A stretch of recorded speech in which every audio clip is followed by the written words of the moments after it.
afternoon, everyone. That is a warning to all of my brothers and sisters to come together and hear the word of the Yah. Today is Shabbat 12, 2019, or in the Gregorian Catholic calendar that you may be following. On your wall, it's January 21, 2016. So today's message is a warning that we have false shepherds in the fold. Now, they've been there for quite a while, but maybe you're not aware, and that's what this is about. I want you to know that the Bible predicted these false shepherds, and we can go to those statements right away. Because I want you to know that we do not wrestle against flesh and blood, as the Bible says. It says, "For we wrestle not against flesh and blood, but against principalities, against powers, against the rulers of darkness of this world, against spiritual wickedness in high places." So what are those high places, and what was set up before you were born and before you even know what's been going on in the United States? Well, the Pope first set up his false religion because they saw that the people of Yasha, their influence was really great, and people were seeing that they could be saved through the Most High Yah. And they thought, well, what we could do is we can mix our pagan religion with a so-called Christianity, and then we can bring the two groups together and we can rule the world. Basically, that's just in a short synopsis. But that's not what I'm here to talk to you about. What I am here to talk to you about is that in the Bible, we know that it talks about the whore and the false prophet and the system of worship that was set up, and it's a false system. And so you may know that already, but I want to bring it down to today. The Jesuits. They are the military arm of the Catholic Church. And so even though the Catholic Church pretends to be a religion, it's really a worldwide, one world order of evil men. And this is what we're talking about in Ephesians, that we don't wrestle against flesh and blood, but against Satan using men on earth. And one of the ways that he does that is to set up a false religion. And right now, people are so influenced by this false religion, they don't even know it. Especially the fact that they use the Catholic calendar. So this is not the new year. This is January. It's based on a pagan name. I think the god's name is Janus. But as with everything, look it up. We have an internet now that many historians have written so that we can know for ourselves what the history and the origins of everything that we do. So I would just suggest that you look up anything that is said here. So you don't have to believe what a person says, but look in the history books, look in the annals, look up origins of things, origin of the calendar. Who's Gregory? Who's Pope Gregory that decided he's going to start the year in the middle of the winter? The year starts at the beginning of the spring because that's when everything blooms and comes into being. Okay, so the Bible talks about the fact that there's going to be an entity that's going to fool you, because Yah's true people from creation knew who created the earth when the year started, knew when spring was, knew when the summer started, etc. But what we're talking about today is this evil entity that is basically a false religion. They pretend to love you. In fact, the reason why I'm getting with you today is because there's a new video out done by the Pope, and he says that all religions are following God, and it's all like let's all come together for this one world religion. Even though he doesn't use that terminology, that's what he's talking about. I'm also going to put the link to that video under here if I can, re-find it. If not, it'll be on another person's video too, but I'll put the link anyway about his video where he puts a lighting right up against him so that you can see him like in this lighted aura to impress your mind, and then behind is this fancy music, and it's just trying to get you in the mood that we're all headed the same direction. Well, that's what Satan wants you to think, that there's no requirements for how to follow the Most High Yah, but he has some requirements. Why? Because he doesn't want evil to rise up again. So he wants you to learn how to follow his ways, do the things that he says, his commandments, his saying, his laws. You cannot be lawless if you want to be in Yah's kingdom. So let me read to you Jude 4 to let you know that there is a whole Jesuit agenda that's come to your church. And you may be thinking, yeah, I've heard this before, but I want you to put it into practical terms. With the evidences that are going on right now, open your eyes to that. So Jude 4, there's only one chapter, but verse 4 says, "For there are certain men crept in unawares, who were before of old ordained to this condemnation, ungodly men, turning the grace of our Yah into lasciviousness, and denying the only Yah, Yil, and our Master Yahshua Messiah." Now maybe you don't understand the second part, but it says, first part is there's certain men that crept in unawares. So that's these people that came into the church. And right today I'm talking about your church, but I'm mainly talking about the church that protested the most against the Catholic Church, because even though the churches may call themselves Protestants, they still kept Sunday. They believed that the church, the Catholic pagan, bound together, you know, they're like Roman ecclesiastical, so they're both a church and state organization. They decided that that there's no law to be followed, that it was nailed to the cross. So that's what we're talking about here, is turning the grace of Yah into lasciviousness. So when you say that the law was abolished at the cross, you're turning that grace that Yah has when he's on the mercy seat in the holy temple of the sanctuary in heaven today. We have studies on this, so if you want to go back and check on those studies, what's happening in the heaven today, not in the Old Testament, but today, Yah sits on the mercy seat, and when you use his system of worship and you come and when he's conducting services and you attend by praying at the same time he conducts the services, then he gives grace, because he says, you believe in my way. And it says, thy way, O Yah, is in the sanctuary.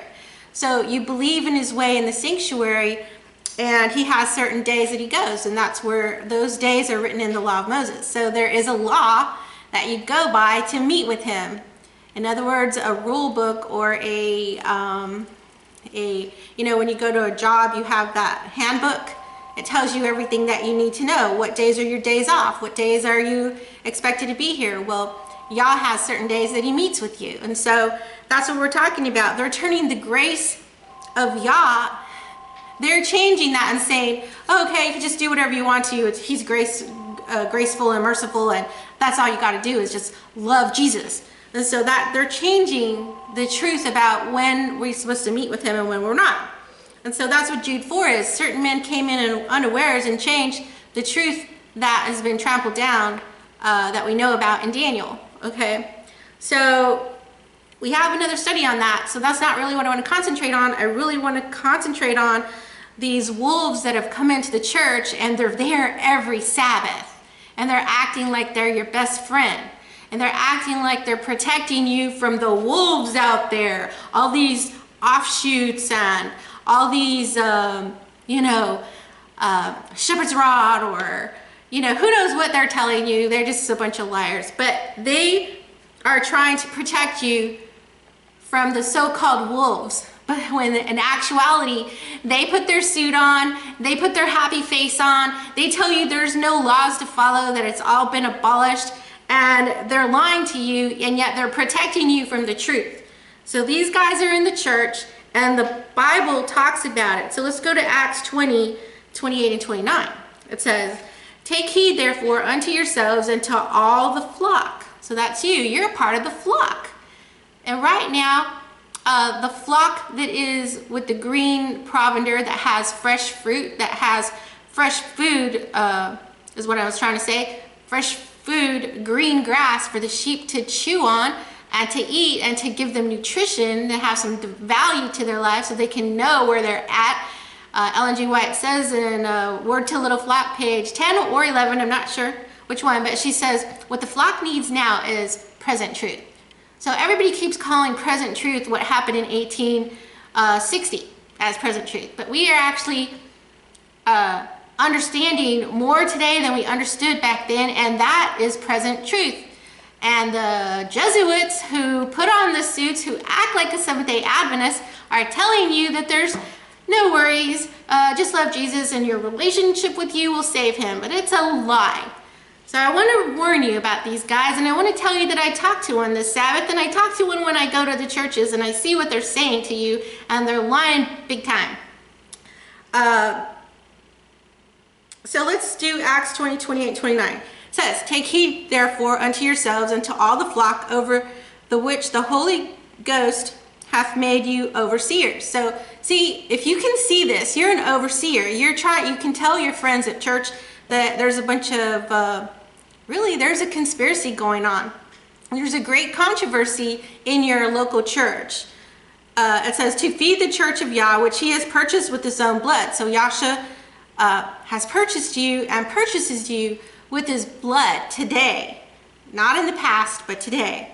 For I know this, that after my departing shall grievous wolves enter in among you, not sparing the flock. That means that all of you who are still going to the SDA church are not being spared because they're lying to you subtly with their doctrines. And you may say, what doctrine? Well, when Jesus, who we know his name's not Jesus, it's Yasha, and the church lies to you about that. They said it doesn't matter. But it does matter because that's his name, and it has power and it has meaning, and it gives you back the first dominion. It gives you back all the things that was meant to be in the latter day, where we're going to have revival and restitution of all things. And so you need to know his name. His name is Yasha, and it's not hard to say. It's easier than Jesus, which is Zeus's name, Jesus. So I want to give you an idea of how the Jesuits, and I'm pretty sure you can find this, just put into your search engine, whichever one you use, put in the Jesuit Oath. And what you're going to find is what they have sworn to. Now, you're never going to really know what's going on with the Jesuits because they're very secretive and they pretend to be one thing, but they're another.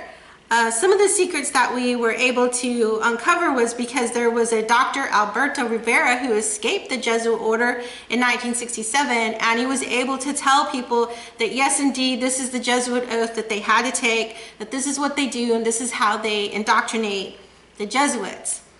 And they've infiltrated every part of life. They've infiltrated institutions of learning or education, and if you just look on some of the things, like even the doctrine of the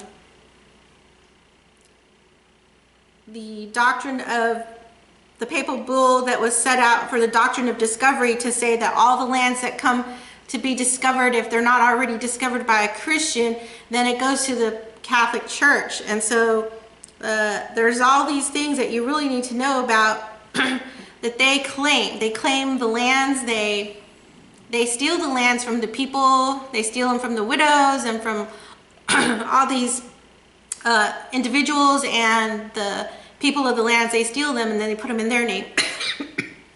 And that comes from the doctrine of discovery. And you can Google that. But I want you to hear this part about what happens to a Jesuit when they're taking their oath. And you can look this up, so I'm not going to read the whole thing, but there's just one part I really want you to hear. So it says, when a Jesuit of the minor rank is to be elevated to command, he is conducted into the chapel of the covenant of the order, where there are only 3 others present. The principal or superior standing in front of the altar. On either side stands a monk, one of whom holds a banner of yellow and white, which are the papal colors, and the other a black banner with a dagger and a red cross above a skull, above a skull and crossbones. So that's where we also know about the skull and crossbones. They have their alliances with the Catholic Church. And this is the Jesuits. So whenever you're thinking about certain things, you can read into and see with your eyes and read between the lines that people who are across skull and crossbones, or those who use the yellow banner, things like that. You can look really closely at that. And it says, the word INRI is below them with the words Iestum, Necker, Regis, Impious, the meaning of which is, it is just to exterminate or annihilate impious or heretical kings, governments, or rulers. So they're going to exterminate what they call heretical kings. So anyone who doesn't come under the Catholic order, they consider them to be heretics. Upon the floor is a red cross at which the postulant or candidate kneels. The superior hands him a small black crucifix, which he takes in his left hand and presses to his heart. And the superior at the same time presents to him a dagger, which he grasps by the blade and holds the point against his heart. The superior still holding it by the hilt, and thus addresses the postulant. So the superior speaks, he says, my son. So this is what he's saying to this person who's going to be taking the Jesuit oath. They've already been a Catholic for a while and probably some type of a priest, and now they're moving up into the Jesuit order, which is really not a religious order. It's the military side of the Catholic Church. And they have infiltrated they created these ABC alphabet soup agencies, okay? So like the CIA, the FBI, etc. Those are really run by Jesuits. They've gone to Jesuit universities like Georgetown University. I mean, the vice president was educated at a Jesuit university, so that tells you a lot. And the CIA, we know that Obama was in the CIA, so he was trained from young man to be in the position that he is now. And so back to the oath. My son, hitherto you have been taught to act the dissembler among Roman Catholics, to be a Roman Catholic, and to be a spy even among your own brethren, to believe no man, to trust no man, among the reformers to be a reformer, among the Huguenots to be a Huguenot, among the Calvinists to be a Calvinist, among other Protestants generally to be a Protestant, and obtaining their confidence, to seek even to preach from their pulpits. Now we know that Ellen G. White says that there would be preaching from the Hellish Torch of Satan in the SDA church. Just go to ellengwhite.org and just put in Hellish Torch of Satan, and you'll see that she talks that the preachers are going to be preaching from the Hellish Torch of Satan. So here the Jesuits say to seek even to preach from the pulpits. Okay, so they've been doing this. So we are in the last minutes of this earth's history before all of this comes to the end, where the Catholic Church is brought down, and we're excited about that. But I need to tell you not to be worshiping in these places where Satan is preaching from with his agents, the Jesuits, of which I talked to one on Sabbath, like I said. Okay, now let's continue. And it says, to seek even to preach from their pulpits and to denounce with all the vehemence in your nature our holy religion and the Pope. So they are sworn to denounce with a vehemence, to be angry, to say, oh, no, we don't like the holy religion of the Catholic Church. We don't like the Pope. So they're taught to lie and say that they have nothing to do, and they renounce the Catholic Church. So they can be at your church, and if you bring up the Catholic Church, they'll be like, oh yeah, they don't believe in that or whatever. But this is their oath that they take, to even to descend so low as to become a Jew among Jews.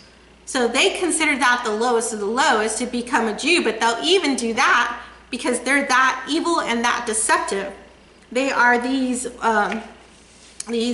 wolves in sheep's clothing. They look like a Seventh-day Adventist or whatever religion you are, And they act like one, they smile, they eat the same foods that they do, they mingle, they even say similar things. But what they do is they insert these beliefs in their sermons. They seek even to preach from their pulpit. So they're not going to tell you who they are. They even have the stories of their conversion to the church, like to the SDA church, how when they were 19, they went to a friend's house. They used to go fishing with them, and their wife was a Seventh-day Adventist, so they became a Seventh-day Adventist. They'll even come up with these stories, and they'll even tell you long things like, I'm from South Africa, and I used to be evil, and I used to be in gangs, and then I changed, and I was taking care of Mandela, and then I decided to come back to the church. So they have these stories. Even the editor of the SDA, you know, the lesson study, Clifford Goldstein, has his story of when he was 17 and how he had left and he came to the SDA church and he became converted. So all of them have these conversions of when they were young, anywhere between 16 and 19 years old, because they were already Catholics, and then they're sent into the SDA churches and the seminaries is what they use the word, because that's the Catholic word. And they we had the one that I met this week said he was at the seminary. So that tells me right there he's talking about the Catholic Church, but he doesn't realize we have different terminology. Okay, so let's continue about the oath. The superior is saying this is what you're supposed to do, that you're supposed to denounce even the Holy Catholic Church, to become a Jew among the Jew, because that's really low. And we know that Ellen G. White says it's a Seventh-day Adventist church is modern day Israel. So if we're modern day Israel, we are the direct descendants, that we have, those who listen to Yah have the blood of Abraham, Isaac, and Jacob. And when we hear about the Sabbath and all the other Sabbaths that we're supposed to keep, it rings true to our heart. We hear his voice, we are sheep, we hear our shepherd, and we follow him. And so they consider us to be the lowest of the low, and they hate us the most out of anybody. And so it says that you might be enabled to gather together all information for the benefit of your order as a faithful soldier of the Pope. So these pastors in the SDA church, who would never tell you that they're Jesuit, are gathering information. And what do they care about? They care about you. If you stand up against the Catholic Church, or you stand up against these false teachings that have come into the church, such as NLP, which is neuro-linguistic programming, they use that on you to program you and to make you believe their truths. It's mesmerism and hypnotic tactics to keep you under their like sleepy doctrines. The other one is spiritual formation, which my own pastor, who at the time before I realized the sneaky way that the Jesuits are, before I realized this, I had a really close pastor. Now I won't even take an email from him because I just know what he is. He's gathering information, okay? And so he doesn't need to have my information. So even he gave me a book written by a Catholic priest, told me how to get a better relationship with Jesus through this Catholic book. At the time, I thought that was really strange, but because he was like my best friend, I said, okay, and I read it. Well, believe me, it's just a bunch of humble mumbo jumbo about Jesus and loving you and blah, blah, blah. Because that's all they care about. They don't really care about the very words that Yah speaks and that he asked Moses to write in a book so that nobody would forget. And in fact, it has been forgotten. And if you go to Malachi, it says, remember ye the law of Moses. Okay, so that's Malachi 4. And that's the thing that the Jesuits hate the most, is whenever somebody brings up the law of Moses, they've got this whole theology on why you're not supposed to still keep the law of Moses. They want to say that the law of Moses was abolished at the cross, and we know that there's no way that Yah will abolish days that he meets with you, these holy days. He would never abolish that, because that would go against all principles of his kingdom. that he has a way for you to be saved through the sanctuary system, and on these special days he meets with you to energize you. That's what Ellen G. White talks about. And I also want to say that everybody says, well, Ellen G. White didn't keep the feast days and Ellen G. White didn't know, but let me tell you, in 1903 at the General Conference, she told, and if you'll just look up Lessons from Josiah's Reign, the General Conference Bulletin, April 1, 1903, there's 3.5 pages of what she's talking about of the Book of the Law of Moses.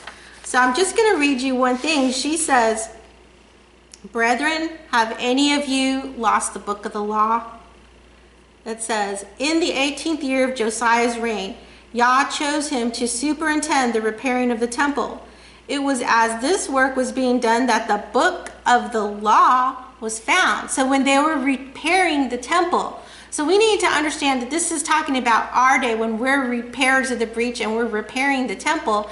And when the temple is the lively stones that become a holy habitation of the Yah, you can look that up in our section on the 144,000, that they become this holy temple where he wants to be with them always. And this is the repairing of the temple, and only those who want to be a part of the 144,000 are going to understand that they need to keep the book of the law and not listen to the Catholic theologians that are teaching in your churches, these Jesuits, okay?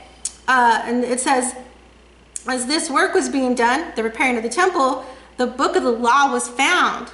And it says, through some mismanagement, it had been lost, and the people had been deprived of its instruction. So we're being deprived of its instruction because it's telling us that from one new moon to the other, not just the Sabbath, but from one new moon to the other, that we'll meet with Yah. And so it says, "Brethren, have any of you lost the book of the law? Have not many of us lost sight of the precepts that are in that holy book?" And so when the king found this book in the story of Josiah, he rent his clothes, and he was severely saddened that we had been going all this time without the book of the law.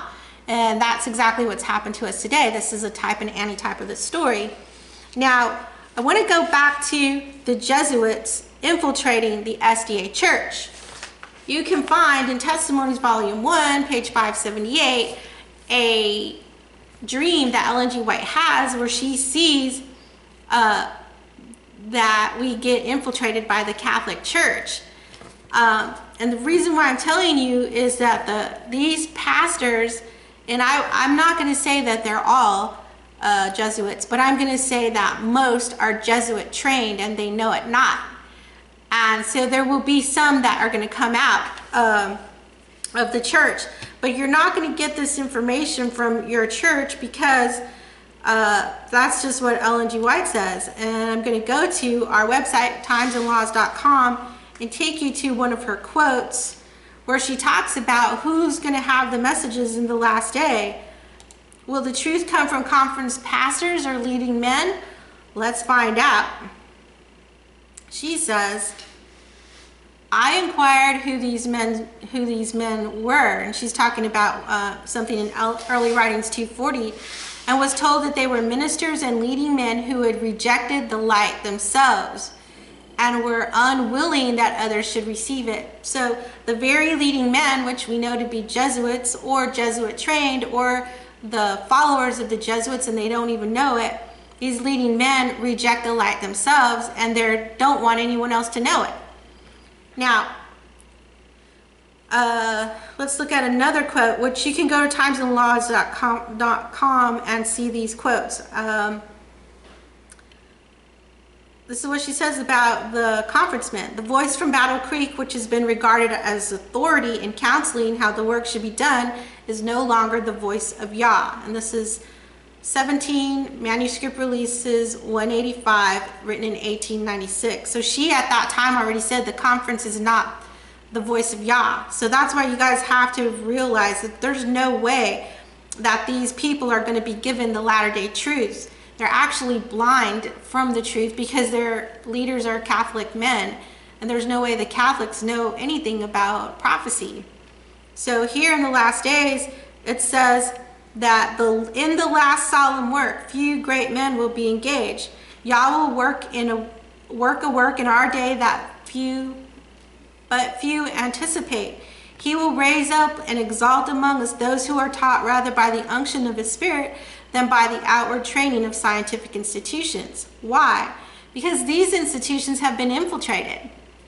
These institutions, if you look up Jesuit.org, you will see that there's a coalition between Jesuit.org and Common Core. That is their principal training tool, their education. So one of the things about the Jesuits is they infiltrate the education systems, and they have.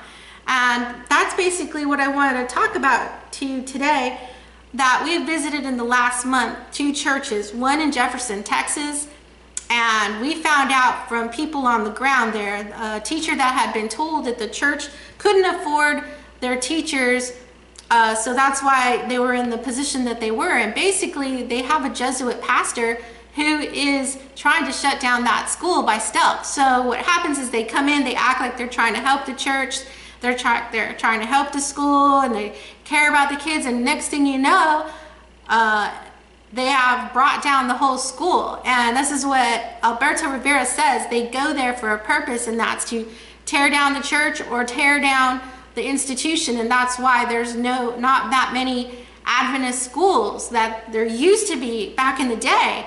So Jefferson Academy is barely holding on, and they told them that they didn't have any money, but yet this same teacher talked to a person from the conference that said, oh, that's what they do. They're trying to shut down the school because there was money. They were telling them they were in the red, but really they were in the black. Thousands of dollars, and they don't know, where does that money go? All that money that every single time that I've been hearing since I was a kid, oh, they're gonna shut down the school, they need more money. So then they send in more money. Everybody, the rich people give all this money and they hold it up for a little while, but where did that money go? Because then the next thing you know, all the money's gone, and then they need some more money to keep the school open. And so these are siphoning places for the Jesuits to take your money. Read how the Jesuits take over widows' money and people's lands, and that's what they're doing now with the BLM in the United States, Bureau of Land Management. That's not constitutional, but they're taking people's money, they're taking people's land, they're taking people's schools. And then this last weekend we went to the church in Temple, Texas, and we saw in their bulletin, the little flame flyer, how Carlos Craig, which by the way I've had my dealings with him, and I know that does not have the best interests of Texas in mind. In fact, I'm pretty sure he's Jesuit trained also. If not, his heart is for the Jesuits, even if he's not. But anyway, he didn't, I sent him information, and he just basically threw it to the side and didn't care about it, because he's really hiding in plain sight that they're not really concerned about the church or the children or anything. So we saw in that little flame bulletin that it said that Carlos Craig made a statement about when they closed down Valley Grande Academy, that everything went well, it was what the Lord wanted, and people didn't have too much of a negative, of opposition. Really? So you're happy that you're closing down a institution of learning for the children and the academies, and you think it's perfectly fine with the Yah? No, it's not. Yah wants his children to be educated in the Bible and the ways of Yah. And what has happened is these Jesuits, exactly what they say in their playbooks, have taken down the SDA church by taking down their schools. They closed down a school in San Antonio in the 80s. They closed down the school. They're trying to close down Jefferson Academy.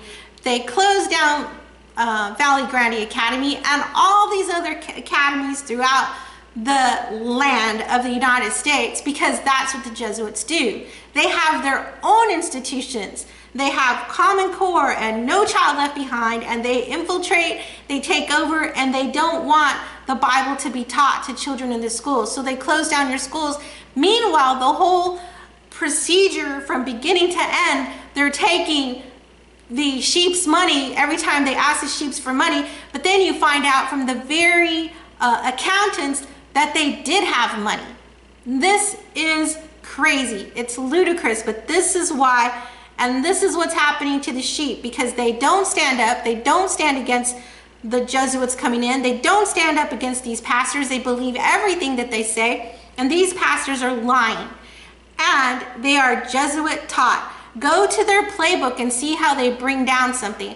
Go to Rivera and find some of his explanations. There's some stories on YouTube where they actually filmed Rivera before his death, but he talks about how they take over and that they go in and their whole purpose is to take down a certain church, including an academy, which their schools or churches, anything that they do, but meanwhile they take all their money and they own the land.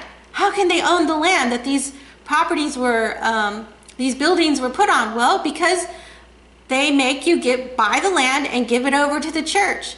And the SDA church is a 501c3 corporation, which is in cahoots with the government, which the government's in cahoots with the Catholic Church, which all of this leads to the last days that we're living in. So I want you to know that the Jesuits are behind the closing of the academies. They're behind the closing of the churches. In fact, this Jesuit that came into one of the churches that we went to went in, and now there's only a third of the membership there. And this is in 2 years. So the church is coming down, and we're living in the last days, and all the people are deceived following the Catholic Church. So if you don't believe that they've come in, here is a testimony from Ellen G. White, that she had a vision that this would happen, and that it started happening in her day because she recognized the people. So here it is. Testimony for the Church, Volume 1, page 578. That night I dreamed that I was in Battle Creek, looking out from the side glass at the door, and saw a company marching up to the house, 2 and 2. They looked stern and determined. I knew them well and turned to open the parlor door to receive them. So here you see in her dream, she recognized the people.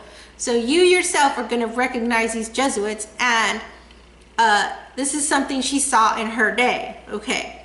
I knew them well and turned to open the parlor door to receive them, but thought I would look again. The scene was changed. The company now presented the appearance of a Catholic procession. One bore in his hand a cross, another a reed. And as they approached, the one carrying a reed made a circle around the house, saying 3 times, "This house is proscribed. This house is proscribed.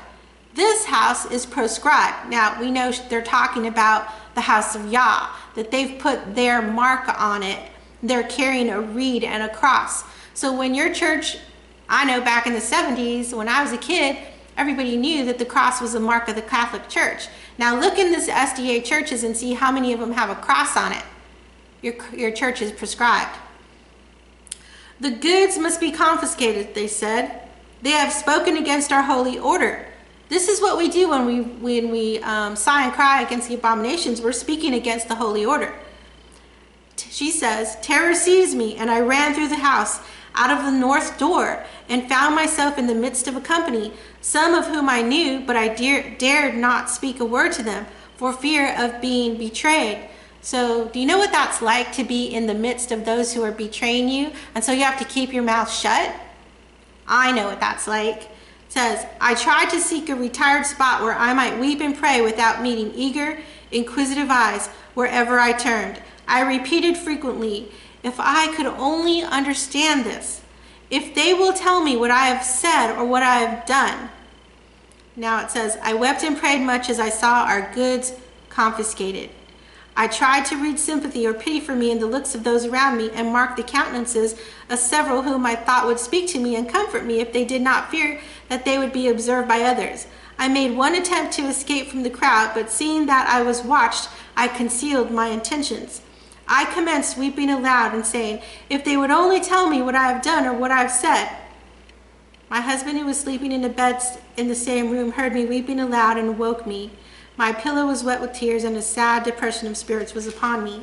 So this is what Ellen G. White sees.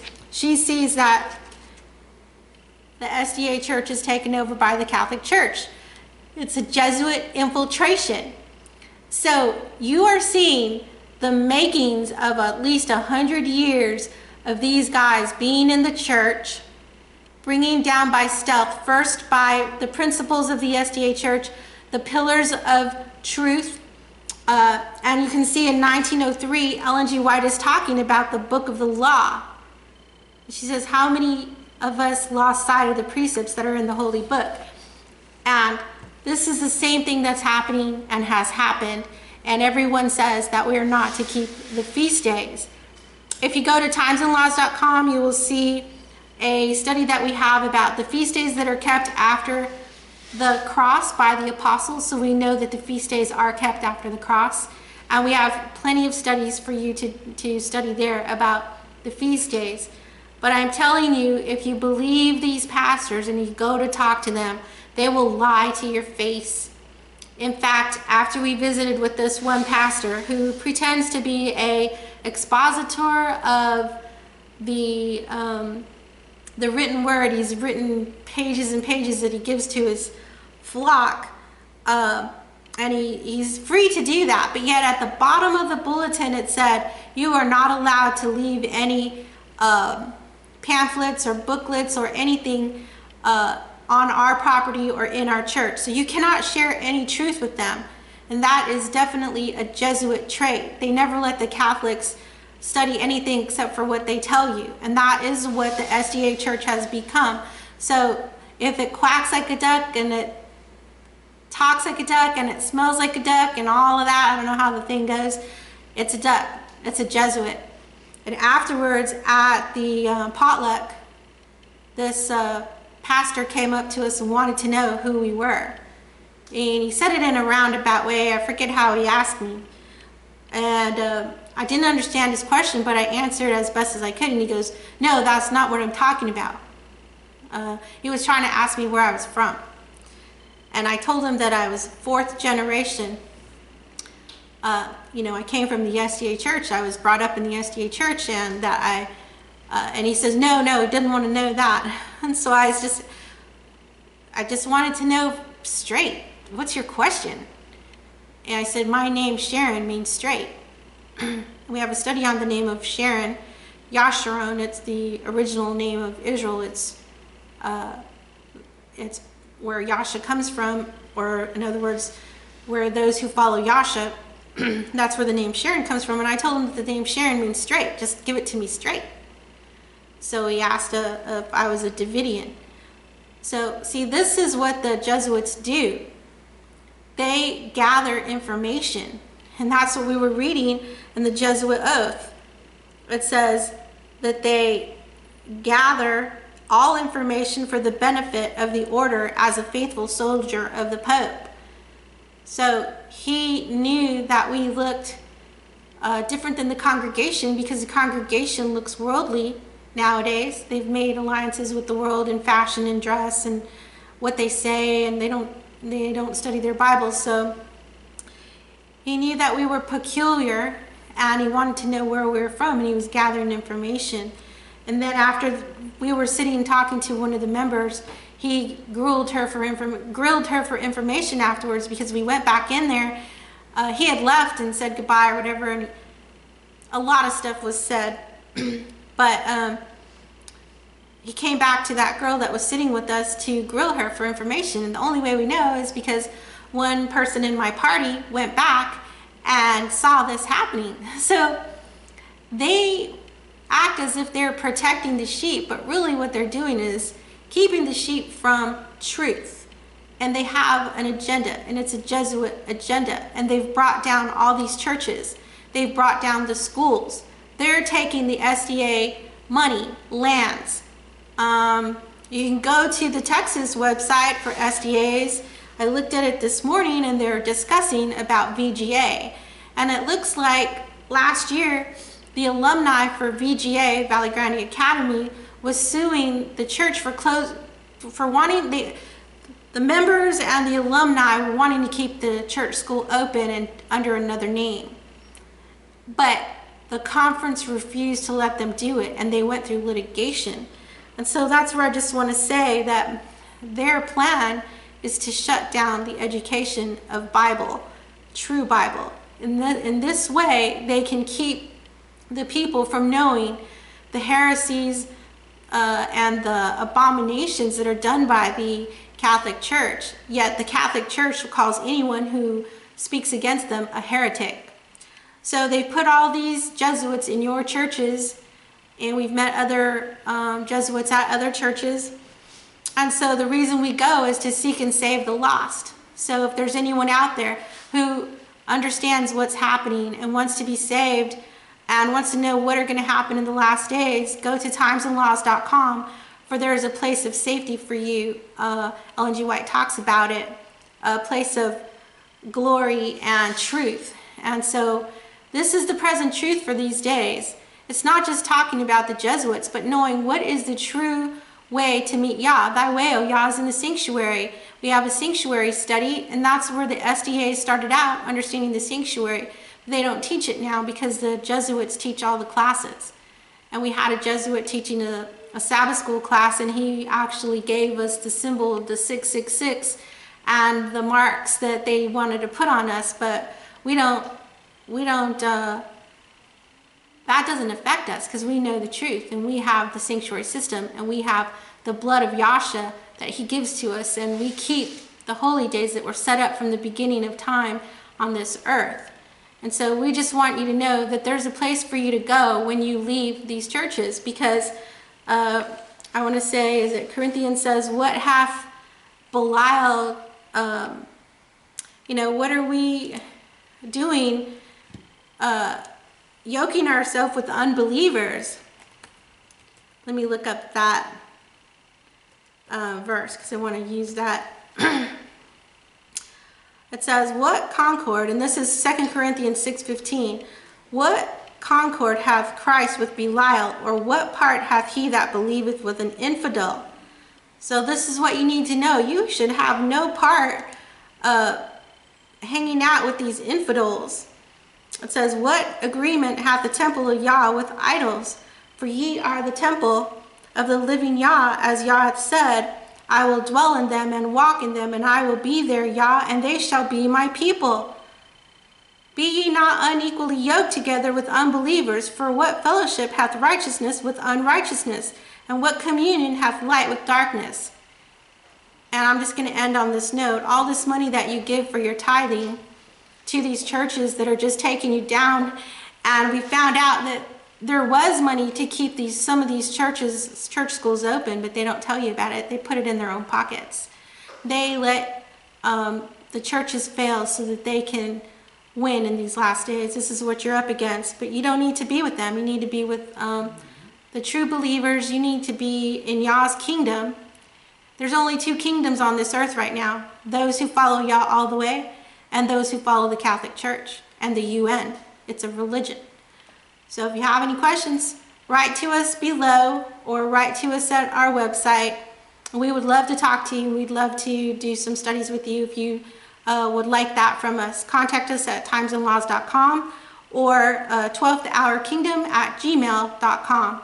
We thank you for listening, and we hope that Yah will bless you in following him all the way.